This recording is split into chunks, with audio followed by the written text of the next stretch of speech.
Are real estate investment trust ETFs, or REIT ETFs, a good way for Leon to get into real estate investing?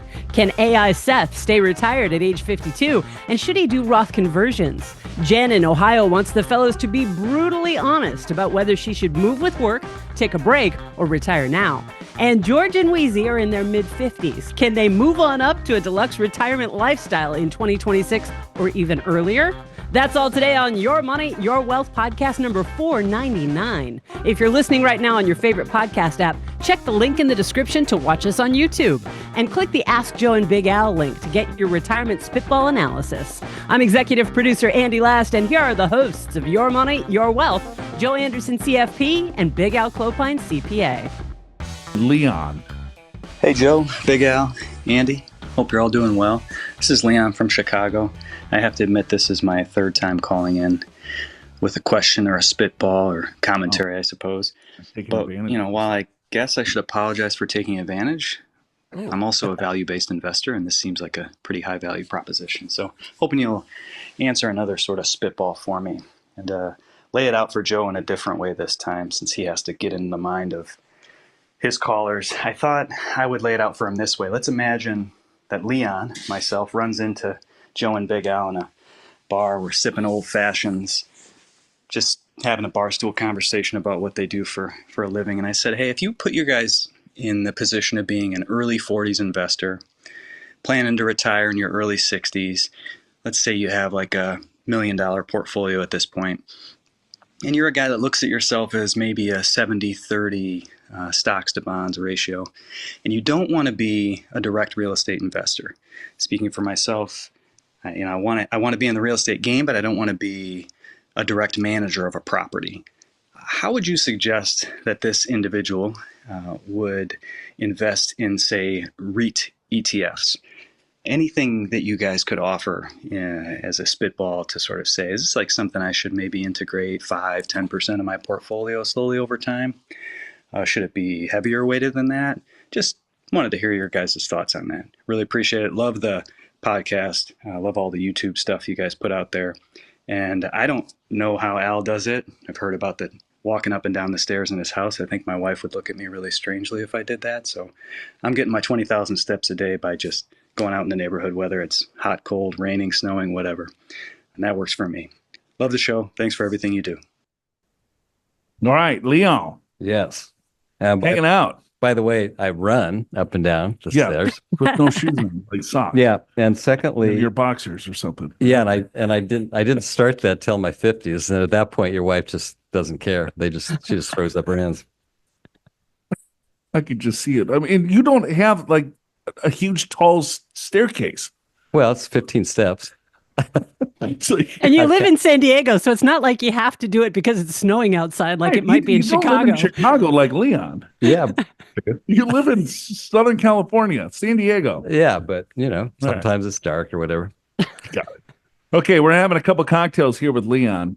Yeah. He's thinking about, real estate. I want to get a little bit of that. Yeah, I want to get in the game. I don't want to be a property manager. Yeah. I don't want to find the properties. I don't want to have to sell them. I don't want to have to take care of the toilets that are overflowing. Yep. I get it.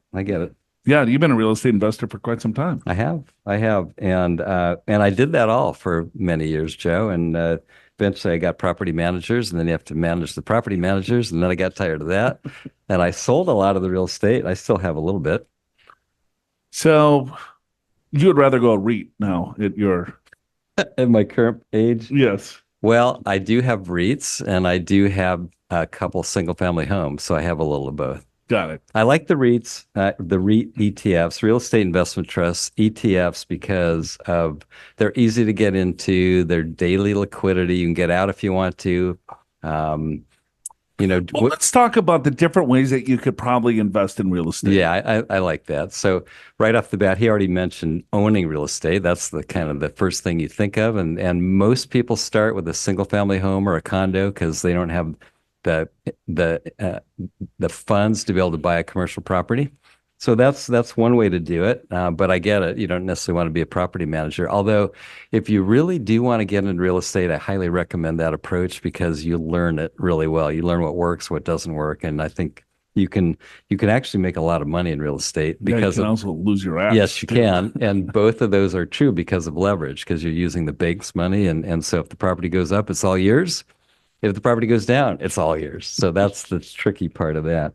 But after that, the easiest way is probably the REITs, real estate investment trust ETFs. With daily liquidity, that's a good way to go. You can do REITs that are non-liquid, Non-traded. which in some ways could be a little bit better because there's not flows in and out, and so the managers of the fund don't necessarily have to have a certain amount of money for liquidity, right? Right, for people that want distributions and all that stuff. So Yeah, you got traded REITs, you got non-traded REITs, and there's pros and cons to each of them. right, right, You just have to really understand what you're getting with a non-traded REIT because Yeah. there could be sometimes there could be a lack of transparency. right. And they might look at a certain cap rate or cash on cash, or is that return on capital, or is that really the return on Right. the investment? So there are some really good REITs on traded or non-traded. Yep. So, but Agreed. non-traded, you just have to hold on to that investment for a little bit longer. Yeah. So there's a liquidity issue there. So you should get a higher expected rate of return because you don't have that daily liquidity. Yeah. Then you can do tenant in common. Oh yeah, why don't you do that? Yeah. That now you're getting hardcore. Yeah, well, and what that is that's just there'll be a general manager that finds the property and manages it or hires managers, basically runs the operation and then tries to get investment capital. And maybe you own 1%, right, of this building or whatever the percentage is, but you don't necessarily do anything. You don't have any control over it, but you do have real estate ownership, and they do generally. The ones I've seen, Joe, are usually 50% ish loan to equity. So in other words, a $10 million property might have $5 million of debt. So you do get additional return as long as properties go up in value. Sure. Because of leverage, you also can lose more quickly because if properties go down. So just be aware of that. But a DST. DST, Delaware Statutory Trust, that's another way to go. In some ways, maybe that's even a little bit better because now you own a fractional interest of a pool of properties instead of a single property. So if I were so inclined, I might think about that. But in the case of tenants in common or Delaware Statutory Trust, there's a lot of fees. And in a lot of cases, the promoters, the managers, the organizers are getting a cut of the profits. And so if the property, they're putting the deal together, they're getting paid. they're getting paid. Yes. Yeah. So just I guess just be aware of that. And I mean, that's going to be true in even REITs as well. I mean, there's higher fees and stuff like that than maybe a traditional stock ETF. What amount of real estate should be in the portfolio, percentage-wise? Oh, I don't know. I think 5 or 10 is fine. Yeah, I mean, some people do 100% real estate and they make a lot of money, but you can also lose money, So I don't know. If you haven't invested in real estate, maybe start at 5%, see how you like it. Yeah. Also, I mean, depends on his home value too. If he lives in a mega mansion, you might be good. You have real estate already, exposure. Yeah. Although if you're planning to never sell, then it doesn't really count. Sure. All right, Leon, there's your choices. Probably just go with a low cost ETF. That's how I if we're spitballing here. Yeah. We're not giving advice. Now, remember when we were doing those workshops? Yeah, that was way back when. 2006, 2007. Yep. We're helping people to get rid of their real estate tax efficiently because of the big run up in the overall market here in Southern California. Right. And everyone was like, "Are you out of your mind? Why would we do that? We are never ever selling our real estate." Yep. And then oops, Great recession hit, and it might have been a good thing to do. It could have been. Should have been. Yep. But anyway, hindsight's 2020. Do you want to be rich or do you want to be wealthy? Is there a difference? Regardless of your age or where you are in life with saving for retirement, learn the steps to success and growing your wealth at any age. This week on Your Money, Your Wealth TV. Download the companion guide to growing your wealth to take a look at the big picture, set up your financial goals and strategy, then explore the investing options to get you to a successful retirement. Click the links in the episode description to watch Steps to Financial Success. Grow your wealth at any age on YMYW TV and to download the guide to growing your wealth. We had a little AI machine calling us, Andy. Yep. At first, it seems like it might be a human that's actually calling in for a spitball, but if you pay attention, you can kind of tell that it's an AI voice. So this is our first time. This is the first one How we've do you gotten. know? I mean, do you play with AI? I have a couple of times, but it's obvious. I've seen a lot of the videos on YouTube that are, faceless YouTube videos that have an AI voice on them. This definitely sounds like it's one. Tell me what you think. Wasn't there like an AI song? Well, yes, I made an AI song for you guys. That one you couldn't really tell so much that it was AI. Got it. Yeah, okay. So here we go. Hey, Joe, Al, and Andy. This is Seth from Montana. Thanks for the entertaining and thought-provoking podcast. I have a spitball analysis for you, please. My wife and I are both 52 and have mostly stopped working as of this summer, but wanted to make sure we were on the right path or if we needed to pick back up some more assignments. I also have a question for you on Roth conversions. Our assets are as follows. $500K in our brokerage account, $2,040,000 in after-tax LP real estate investments, $310K in my traditional solo 401K account, $740K in my wife's traditional solo 401K account, $80K in my wife's Roth solo account, none in mine, $13K in a HSA, $45K in cash and short-term T-bills. House is worth about $725K, no mortgage.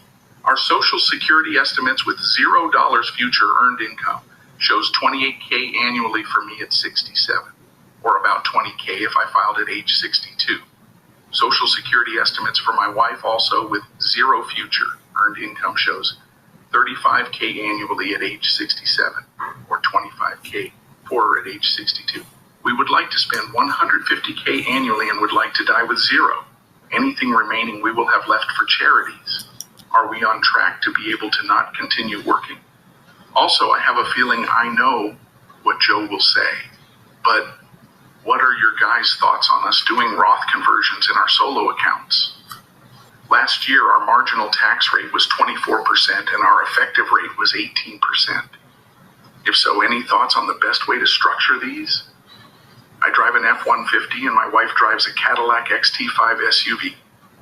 Drinks of choice are vodka sodas in the summer or Woodford on cold winter nights. A glass of Cabernet is always good too. Okay, I gotta get going to head back out to scout for more elk. Thanks for the spitball. Huh. Where's he from? Montana. Montana. So he's out scouting for elk and using AI to send in voice requests. I don't know. That sounded like a real person. Yeah, it did. think? But, yeah, from kind of fast and high, and then it went lower. Well, I think he was getting excited about talking about his assets. Yeah, I was like concentrating on the AI aspect, and I didn't even listen to the question. Well, I like the fact that it says, in my traditional solo 401k account. In my wife's traditional solo 401k account. I don't know. The wording sounded a little weird. Well, maybe he Let me summarize for you. So he and his wife are both 52. 52 wants to retire. Yeah, they just retired. They mostly stopped working as of this summer. They've got about $3.6 million total. $2 million of that is in a after-tax LP real estate investment. What is it? What is the real estate cash flow? Doesn't say. Yeah, and the rest is brokerage. Well, brokerage and 401k, and a little bit of Roth. So anyway, they want to spend about $150,000. So the first thing we do right off the bat is we take $150,000, we divide it into their investments of $3.6 million, and we get a 4.2% distribution rate, which for two 52-year-olds is I would say a fairly aggressive rate. Yeah, there's a lot of caveats here, Seth. I mean, you got $2 million in this after-tax LP real estate investments, but we don't know what the cash return is. We don't. Sometimes they're great. Lately, they haven't been as good because interest rates have gone up, and most of the loans on commercial real estate are variable.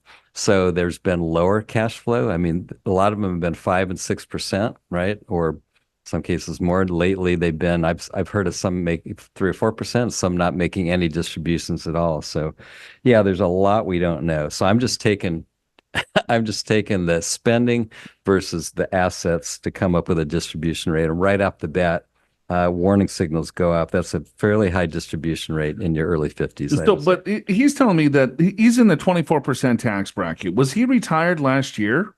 So if he was in the 24% tax bracket, I mean, that's a few $100,000 of income that has to be peeled off of either the real estate or. Yeah. No, he says he said they have mostly stopped working as of this summer. Oh, okay. Got it. So last year was, I guess, a full year, and this year might be a half year working, maybe. I don't know. Hard to say. Well, a couple comments is that you built a really good nest egg at 52, $3+ million. So congratulations there. I agree with Alan that a 4% burn rate on the assets, we're assuming that they're all liquid when you look at a 4% rule, but Yeah, $2 right. million, Most of it. 80% of his net worth is not liquid. So we need to understand what the cash flow is on the real estate investments to determine, what is the additional need of income, if any, coming from the other liquid assets. Yeah. Then from there, what tax bracket that you're in to determine what conversion strategy is going to make sense. Yeah, probably the better way to think about this is you take your 150,000 spending and then you subtract out your real estate income. Right. And then you come up with a shortfall and you divide that into the other liquid assets to figure out what the real distribution rate is. Because they got a 10 to 15 year bridge for Social Security. Right. That's you're burning out 4.5% plus tax, plus a cost of living. Right. At 52? Yeah. So, I don't know. I would it's a little too rich for my blood. Yeah. So the question, we wanted to make sure we were on the right track or if we needed to pick up some more assignments. Pick up more assignments. I think you need some more assignments, Beth, unfortunately. It's more whatever. Whatever. Yeah. All right. Thanks, Seth. That was cool. All right, let's move on to Ohio. We got Jenn. She writes in. She's asking for a little bit of a spitball. Company office closing within 6 months. I'm allowed to move out of state, but given daughter in high school, I may take some years off or retire altogether. Currently 55. Given that, I'm checking to see my overall early retirement options. Spouse stays at home, no Social Security. I'm planning on taking mine at 70 if it exists. Oh, Jenn. So company office is closing within 6 months, and I'm allowed to move out of the state. So I guess they have offices outside of her. But it's closing. Who cares? No, just allowed. Just that office. No, just that office is how I read that. Okay. All right. Let's see what Jenn's got here. She's got. Wow. We got Richie Riches here today. This is the rich person show. We got $2.1 million in a brokerage account, $1.7 million in a rollover IRA, $1.3 million, including $280,000 in a Roth in current 401k, $1.1 million in Roth conversion IRA, $80,000 in an HSA, and $750 in a 529 plan for the two kids, 16 and 19. So if we're keeping track, Joe, we got about 6.2 million of liquid assets. Yep. Okay. And she's going to say, I spend $40,000 a year. Can I retire? Ballpark expenses pre-tax. All right. 180 to 200. In addition, would like to give the kids from ages 22 to 32, $30,000 for them to cover and fund their respective IRAs in case Uncle Sam changes their mind on inheritance on retirement. Be brutal and honest. May consider part-time out-of-state work once the youngest is out of high school. Cars are 6-year-old Lexus and a 4-year-old Acura. Acura. Oh, my God. SUV. No pets. Diet Pepsi and occasional beers are the faves. Love to hear your spitball and see if I'm in the ballpark or way off base. Yeah, you're on first, second, third base here, hon. You're good. Just to put a little math to this show, spending $200,000 on a 6.2 million portfolio, 3.2 distribution rate. That's before Social Security. Maybe that's at the high end of her spending, right? Yep. I'm okay with that. I mean, anyone that has $6 million, I think you can make it work. I think you're all right. I mean, let's just say, Jen, it feels a little bit tight after a year or two. Then go down to spending 170. You'll still have a great life. Yeah. At 55, okay, someone at 55 that has accumulated this much money and her husband doesn't work. I wonder, was he always a stay-at-home dad or did he make a lot of money and then he retired? I'm guessing that, or I'm guessing she made all of this money. Maybe there could have been a little bit of an inheritance, but there's a lot of money here. Maybe. Especially with the amount of money in retirement accounts. I know, right? Unless that was inherited, but that seems Rollover IRA and the 401k and a Roth conversion? Yeah, I don't think so. It doesn't seem like it. So she's jamming a ton of money away. Mm-hmm. So Jen's 55 and they got $6 million. Yeah. I'm guessing she was a hard charger. Yeah, I have to. I'm guessing that she made quite a bit of dollars and she probably wants to take a couple of years off, but I don't know. Yep. She didn't really talk about her husband here, so I'm guessing you're right. It says husband doesn't work. Where does it say that? Spouse stays at home. Stays at home. No Social Security. No Social Security. Oh, no Social Security. I guess he's never had work history. I guess so. He's got a spousal. He's got a spousal. He does. Yeah, it could take half of Jen's. Yeah. All right. Anyway, Jen, you're fine. And but I guarantee Jen's not going to be sitting around. No, she's going to go back to work. She's going to start a business. She's going to probably do something. Of course she is. Hard charger at 55. I got to tell you that. I mean, I want to retire at what? 48. You tried to, and here I am. It's because you know what? When you're a hard charger and you got lots of energy, you want to keep. So, are you calling yourself a hard charger? Yes, I am. Because is that like, are you giving yourself a little compliment there? Let me pat myself on the back. Yes. You and Jen are just like two peas in a pod. You've got a big wallet. I feel just like Jen. I feel like I know Jen. Oh, that's great. If you're a hard charger, don't wait and wonder if you're on track for retirement.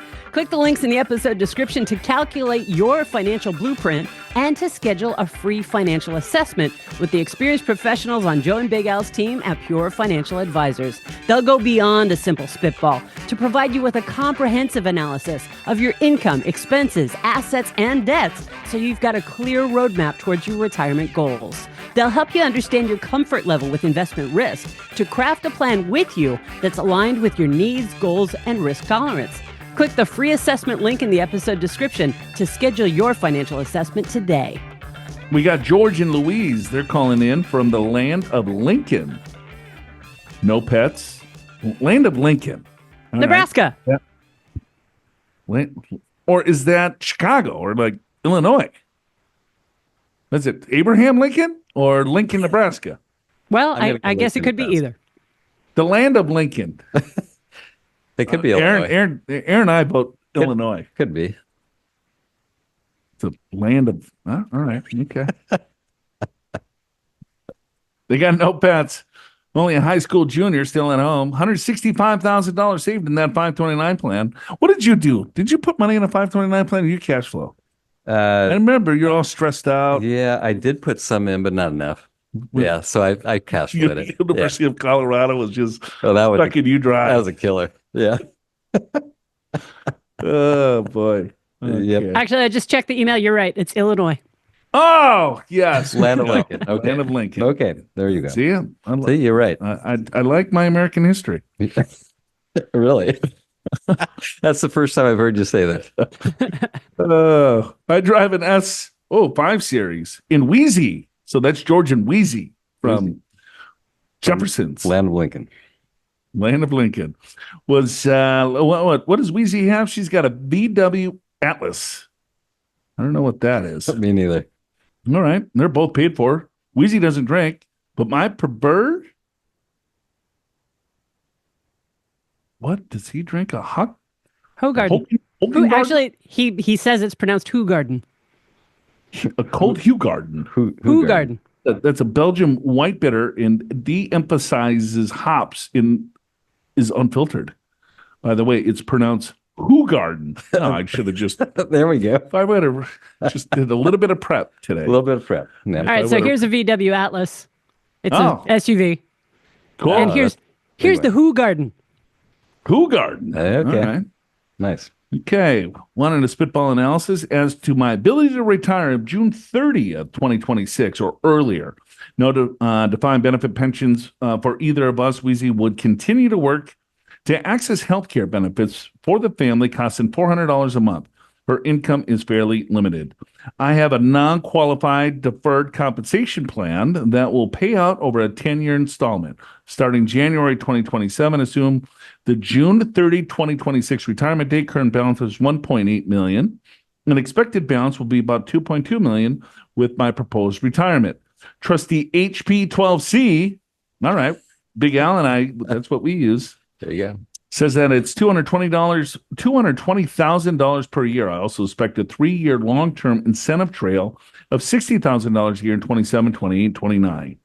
All right. You doing the math there, Big Al? Yep, looking pretty good. All right. My IRA is 1.2 million. Weezy's is 1.1, all non-Roth. My 401k is a 1.1 million, of which only 50,000 is Roth. So a lot of deferred monies here. Yep. Contributions have all been pre-tax, given the household income is $600,000 to $700,000 the last couple of years, and expect at least $500K to retirement. Taxable brokerage account is $880,000, of which $240,000 is in a government money market fund. Personal residence is valued at $1 million, with a $300,000 mortgage at 6%. Thinking we will clear the deck on the mortgage at retirement.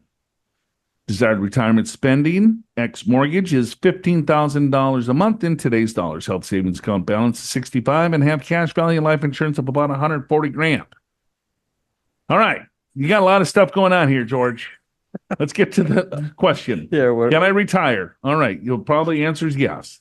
I think so. Social Security calculator reflects monthly benefits of $3,600 for me, $48 at age 70 for Weezy. It's $2,000 and then $25 at 70. We appreciate the levity the team brings to each podcast.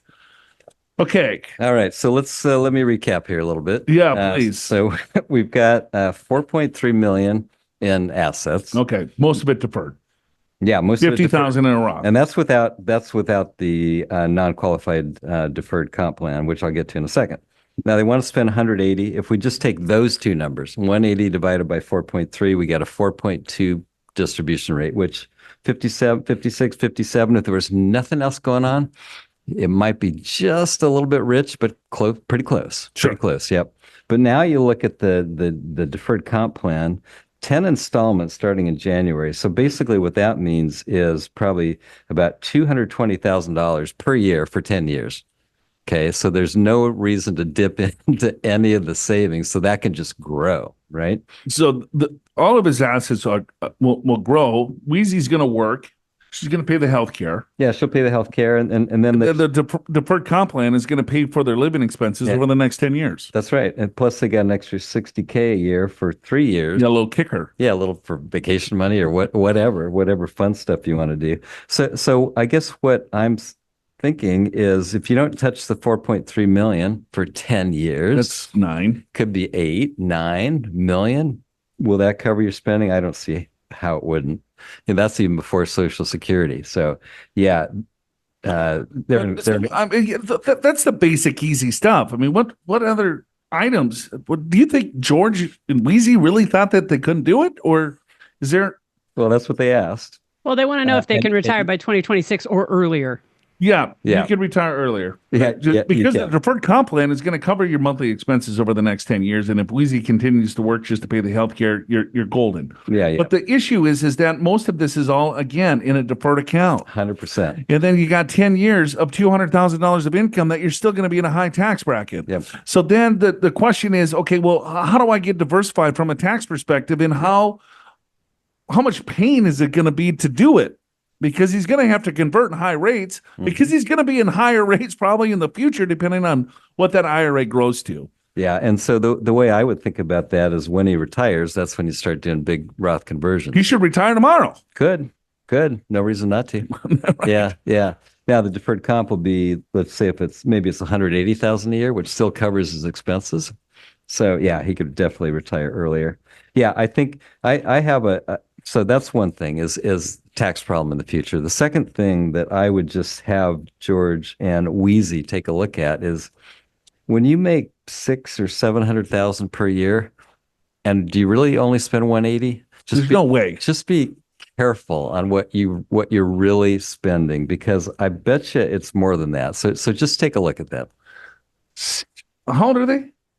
57, 56. 57, 56. How much do you think? Well, let's say if they make $700,000 a year, state of Illinois, that's probably that's a high tax rate. Yeah. So they're probably paying 2 plus FICA, 250, 300,000. Yeah. Let's call it. Yeah. 250. Probably 250. Yeah. So let's split the difference. So 650, 250, so 400 net. They're probably saving 100-ish. So they got 300, and you're really only spending 180. Maybe, but I just be careful on that, because how many times have we seen people come into our office and say, "Yeah, I only spend 40 grand a year," and this is how we can tell. So in the non-qualified deferred comp plan, so he's got $1.8 million there. So right. Is that company funded, or did he fund that? In most cases, he funded. He probably funded. Yep. So I don't know what percentage of his income that he funded there, but to get 1.8 at 56, 57, he probably put a pretty good chunk of money there. Yeah. So if then you look at what do they have outside of retirement accounts? It looks like most of it is pre-tax. Most of it's pre-tax. They have $880,000. Okay, $880,000 outside of retirement accounts. So their spending is a little bit high. Let's say if he didn't have the deferred comp plan and he only had retirement accounts, and he only had I'm saying only, and I just feel like a jackass by saying that. But given the what percentage of non-qualified dollars that he has compared to his qualified dollars, right, you could see that the spending might be a little bit high, but I don't know what he put in the deferred comp plan, if that is company funded or if that's him funding, which I think he probably fund a majority of that. Yeah, I would say so too. So if he put in, let's just say 75K a year or even 100, then I think the numbers probably work out right to where the spending is appropriate. Right. But I like 700 over the last 10 years. Let's say they made that amount of money. It's like, all right, well, $7 million came into the household. Right. $7 million. Yeah. How much of that went to tax? Well, he went to deferred comp, so he got tax savings there. That's right. Right. 401ks, all pre-tax. Tax savings. Yep. So maybe we're high on the taxes. Maybe. Yeah. So anyway, it's just worth a look. Right. Because if you're 57, you're going to retire still in your 50s. That's super young for retirement. Mm-hmm. What are you going to do when you retire? They're going to go on African safaris every other week. Yeah, it's anyway. That's yeah. So it works. This works well. So you got a tax problem? Check your spending, and then we don't really talk about this much, but what are you going to do? We'll go back to the hard charger. George, you're probably a hard charger. Just like Big Al. What are you going to do, right? I mean, that's as important as the financial part. Oh, yeah. In some cases, more. More, right? All right, you got $10 million and you're just miserable. Yeah, right. You feel depressed. Oh, my God. I'm just like, oh. I got no reason to get up in the morning. Yeah, I want another Hummenbog. Well, let me... Hogarden. Whatever the hell it's called. The Hogarden. Hummenbog? I like that. Honey, give me another 12-pack of Hogarden.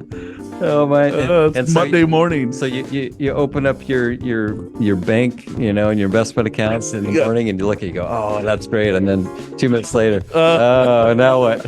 Now what? Can I spend some of it? No, I don't want to spend any of it. I know it's too tight. All right. Well, congratulations. Good luck. Thanks for the email.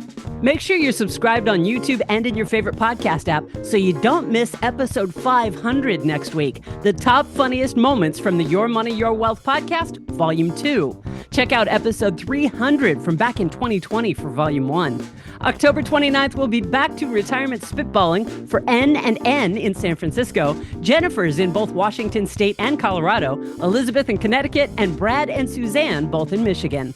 Your Money, Your Wealth is your podcast. When you share YMYW with your friends and leave your honest reviews, comments, and ratings for Your Money, Your Wealth in YouTube, Apple Podcasts, Spotify, and the like, it helps us reach more listeners and viewers like you. And we appreciate you for it. Pure Financial Advisors is a registered investment advisor. This show does not intend to provide personalized investment advice through this podcast and does not represent that the securities or services discussed are suitable for any investor. As rules and regulations change, podcast content may become outdated. Investors are advised not to rely on any information contained in the podcast in the process of making a full and informed investment decision.